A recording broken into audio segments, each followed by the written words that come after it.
Hi Huaming, welcome. Thank you. China's private equity industry faces a challenging exit market and also uncertain macroeconomic future. What are you doing to deepen your own niche market and also to add value? For us, actually, in a sense, it's a good thing. I'll tell you why in a couple of reasons. One is we never bank on an IPO as a prime exit round. Actually, we are more towards building business for M&A exit, for one. And two is our business model, which is very operational intensive. We tend to look for the companies that are good companies that we can help them to make it better. And one of the things that we're trying to do is trying to invest more in the operating resources that we have already. It's a big part of our model. The companies that we typically invest in are smaller companies. A smaller company that's probably run by an owner or entrepreneur, and I would say most of the times that the rest of the teams are pretty weak, and including financial reporting. And so oftentimes they don't have a real good financial controller. So all they have is probably a bookkeeper or cashier. So we need to go in there to help them to keep the records straight to start with.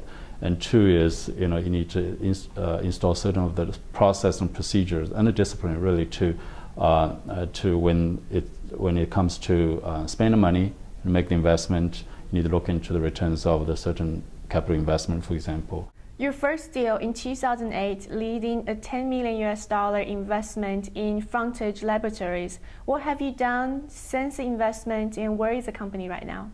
Frontage is a contract research organization that provide R&D service, outsourcing services for pharmaceutical and biotech companies in both US and in China.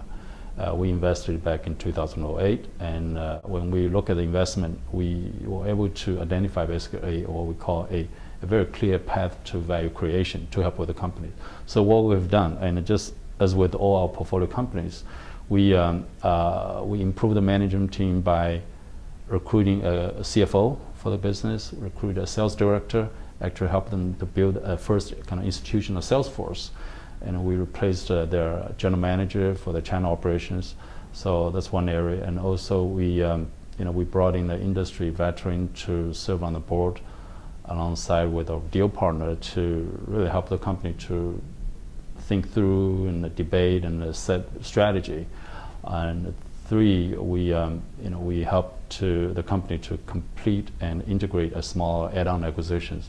So as a result, the business done well. We double the size of the company and since our investment, and we're looking to exit our investment through a M&A transaction. So with the challenging macroeconomic future, are you slowing down your own investment activities right now? No, actually, our activity has picked up over the last couple of years.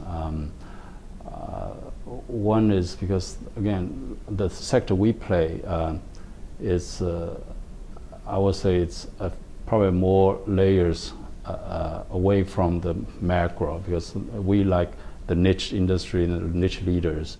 We closed 2 deals over the last 12 months. We're in the process of closing another one in the next 3 to 4 weeks, which is pretty much the pace we do. We don't do many deals. It's a small fund, and we don't do many. We have a small team. We don't do many deals like other large funds. Roughly how many companies you look at would lead up to one investment?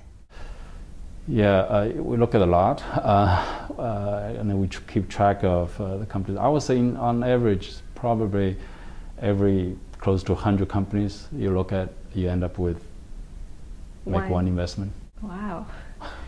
We never done a deal, let's say, more than 10 times the earnings.